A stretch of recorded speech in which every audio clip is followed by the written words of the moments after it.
Shalom, peuple de Dieu, je vous bénis encore ce matin au nom de notre Seigneur Jésus-Christ de Nazareth.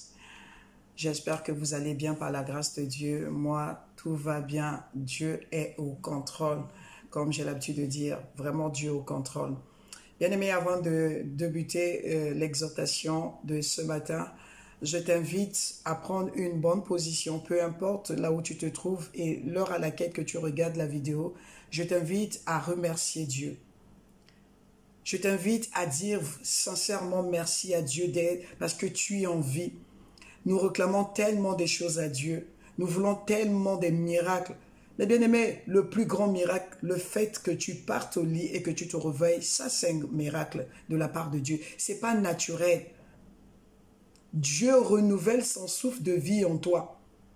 La Bible dit dans Job 32, le verset 8, en réalité, dans l'homme, c'est l'Esprit de Dieu, le souffle du Tout-Puissant qui donne de l'intelligence. Bien aimé, le fait que tu sois en vie, c'est parce qu'il y a l'Esprit de Dieu en toi. Si Dieu décide d'enlever son souffle, c'est là où tu tombes, tu es inerte. Et les hommes vont constater que tu es mort. Tu n'as plus la vie. La vie, c'est l'Esprit de Dieu en nous. Alors si tu le reçois chaque matin, pourquoi être ingrat ? Je t'invite ce matin à dire tout simplement merci. Tu n'as pas besoin de multiplier les paroles. Tu as besoin tout simplement de dire merci Seigneur. Alors prends la position qui te convient et prie avec moi. Éternel Dieu de gloire, nous te disons merci. Merci pour le souffle de vie. Parce que tu viens de nous rappeler dans Job qu'en réalité, en moi, en l'homme, c'est ton esprit. Et c'est pour cela que je te dis merci pour ce souffle de vie que tu m'accordes. Merci, oh Dieu de gloire, parce que tu permets que je sois en vie. Et je peux encore avoir des projets. Je peux prendre soin de ma famille. Je peux encore encourager mes bien-aimés. Et je te dis merci pour cette grâce et cette opportunité. Parce que ce n'est pas donné à tout le monde. Il y a des personnes qui sont parties qui étaient juste plus que moi. Des personnes qui étaient plus correctes que moi. Mais moi, je suis là par pure grâce. Et je te dis merci. Merci, oh Dieu, pour ce que tu fais. À toi l'honneur, à toi la gloire, à toi mon respect. Parce que toi seul, tu le mérites. Amen. Alléluia. Bien-aimés, amen. Je vous bénis encore. Ce matin, avant de rentrer dans ce que je vais vous partager, j'aimerais te raconter une histoire. Je veux que tu l'écoutes avec attention.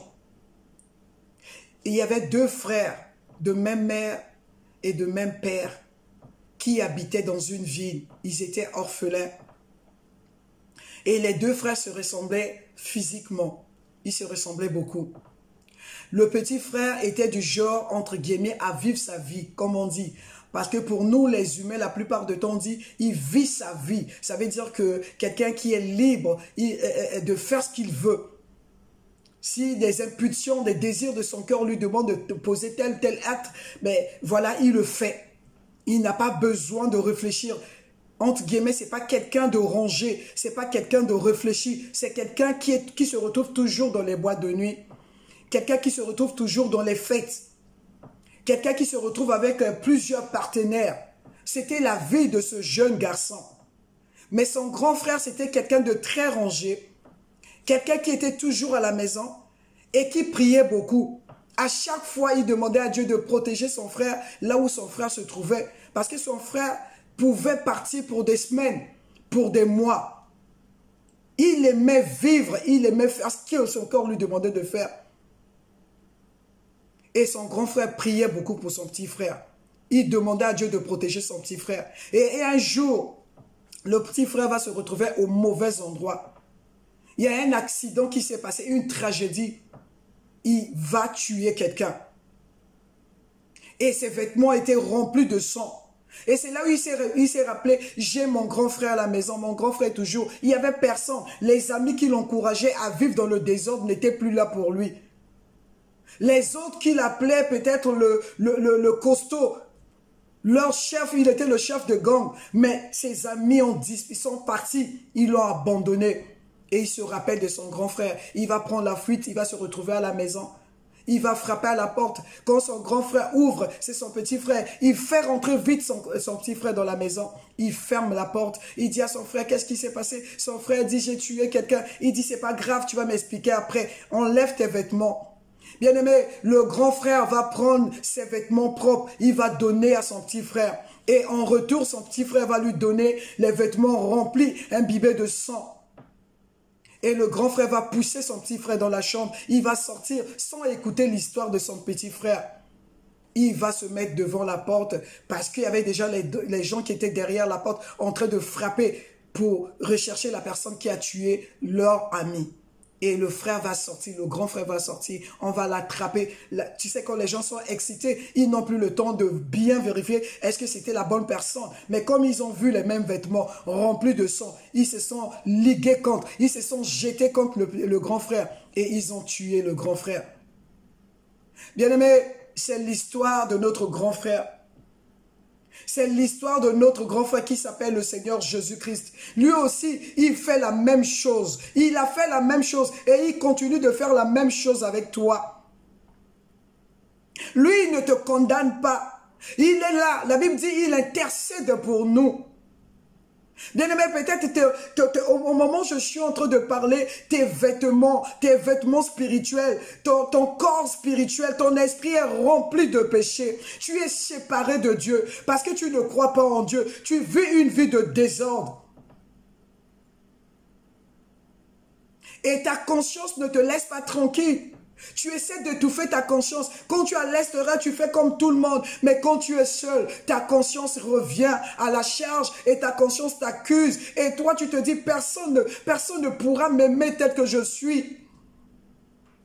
Mais j'aimerais te dire ce matin, de la même manière, ce grand frère n'a pas jugé son petit frère. Il n'a même pas voulu écouter son histoire. Ce qui importe au grand frère, c'est de protéger son petit frère. Et Jésus-Christ fait la même chose encore aujourd'hui. Il est là, bien-aimé, il te protège. Il t'aime tel que tu es, avec tes vêtements souillés, avec ton corps qui est rempli de péché, ta conscience qui ne te laisse pas tranquille. Jésus-Christ t'aime.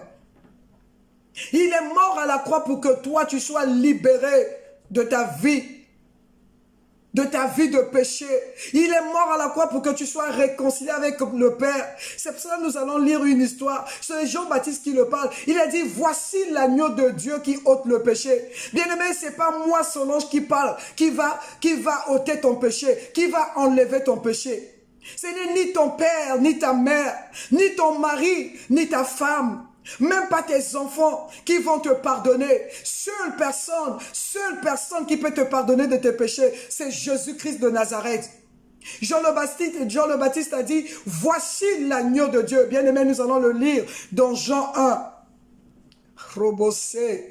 Alléluia, Seigneur, prends le contrôle encore. Dans Jean 1. Nous allons lire à partir du verset... Je vais commencer à partir du verset 20 pour que vous compreniez un peu l'histoire. La Bible dit, les chefs de Juifs de Jérusalem envoient des prêtres et des Lévites pour demander à Jean, « Qui es-tu » Jean ne refuse pas de répondre. Voici son témoignage. Il dit très clairement, « Je ne suis pas le Messie. » Le Messie, c'est le Sauveur. Il dit, les prêtres et les Lévites lui demandent, « Mais alors, qui es-tu? Est-ce que tu es Élie ?» Jean répond non. Il lui demande encore, est-ce que tu es le prophète? Jean répond non. Alors ils lui disent, qui es-tu? Nous devons donner une réponse à ceux qui nous ont envoyés.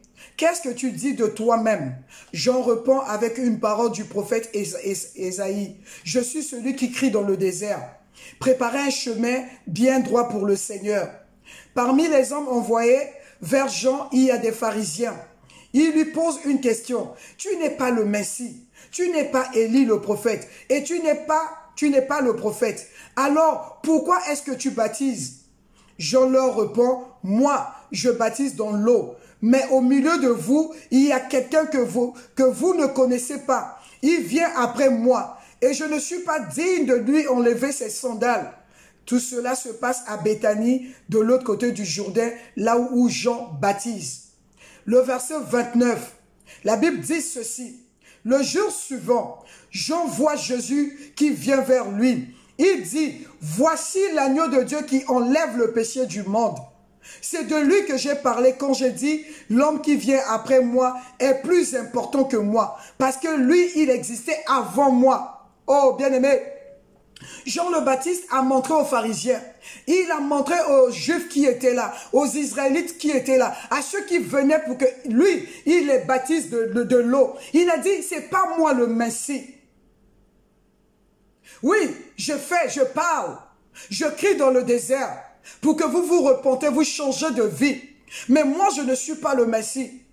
Bien-aimé, dans l'Ancien Testament, il n'y avait pas le Messie. Il y avait des prophètes qui parlaient du Messie. Il leur a présenté le Messie au verset 29. Jean a dit, voici l'agneau de Dieu qui ôte le péché. Bien-aimé, c'est Jésus qui est l'agneau de Dieu.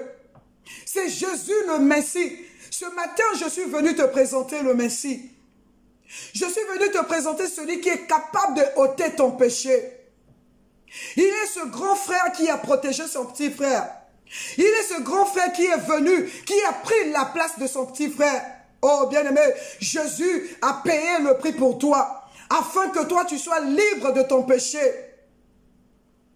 Il n'y a pas de prophète hors Jésus. Il n'y a pas de sauveur hors Jésus. Il n'y a pas de Messie hors Jésus. Il est le Messie. Il est l'agneau de Dieu. C'est lui qui ôte le péché du monde, bien-aimé. Ne t'enferme pas dans ta culpabilité. N'écoute pas la voix de ta conscience. C'est bien beau. Prends note de ce que ta conscience te dit. Mais va vers le grand frère. Va vers celui qui a ôté et qui ôte encore le péché du monde aujourd'hui. Tes péchés passés, tes péchés d'aujourd'hui et tes péchés de demain, Jésus-Christ les a portés à la croix. Oh bien-aimé, il n'est pas là pour t'accuser. Le grand frère n'a même pas voulu entendre l'histoire de son petit frère. Il a pris tout simplement les vêtements souillés qui étaient tachés, imbibés de sang. Il les a portés pour toi à la croix de Golgotha. Ce matin, il te dit, je n'ai pas besoin d'entendre ton histoire. Je te connais. Je suis ton Père. Je suis ton Dieu. Je suis ton grand frère. Je connais ton histoire. Quand tu poses les actes, je suis avec toi. Parce que mes yeux regardent partout. Je te connais plus que toi-même. Je te tends tout simplement la main. Je te dis ce matin, je suis mort à la croix pour que toi, tu sois déchargé de ce fardeau. Tu sois déchargé de la culpabilité. Tu sois déchargé des accusations de l'ennemi. Je ne t'ai pas créé pour que tu vives cette vie de désordre. Je ne t'ai pas créé pour que tu vives cette vie où tu n'as pas la paix, tu fais semblant devant tout le monde. Mais au plus profond de toi, tu es malheureux. Je ne t'ai pas créé pour cela. C'est pour cela ce matin, je te tends la main. Oh bien-aimé, voici l'agneau de Dieu qui ôte le péché. Il est là pour te pardonner. Il est là, il t'aime tel que tu es. Viens tel que tu es, bien-aimé. Hébreux 9, 22 nous dit ceci. Sans l'effusion de sang, il n'y a pas de pardon. C'est pour cela dans l'Ancien Testament, les sacrificateurs prenaient des moutons, prenaient des boucs, des taureaux, ils les tuaient et ils prenaient le sang de ces boucs pour mettre sur les Israélites afin de laver leurs péchés. Mais la Bible dit, ma Bible dit que Jésus-Christ est rentré. Il est rentré. Et il a donné de sa chair. Il est rentré dans le lieu très saint, une fois pour tous. Il a donné de sa chair. Le voile de sa chair était déchiré pour que toi et moi, nous ayons accès auprès du Père. Et il nous a pardonné. Son sang a coulé pour que tu sois pur. Le sang de Jésus a coulé pour que toi et moi, nous soyons purs. Bien-aimé, ne résiste pas à cet appel.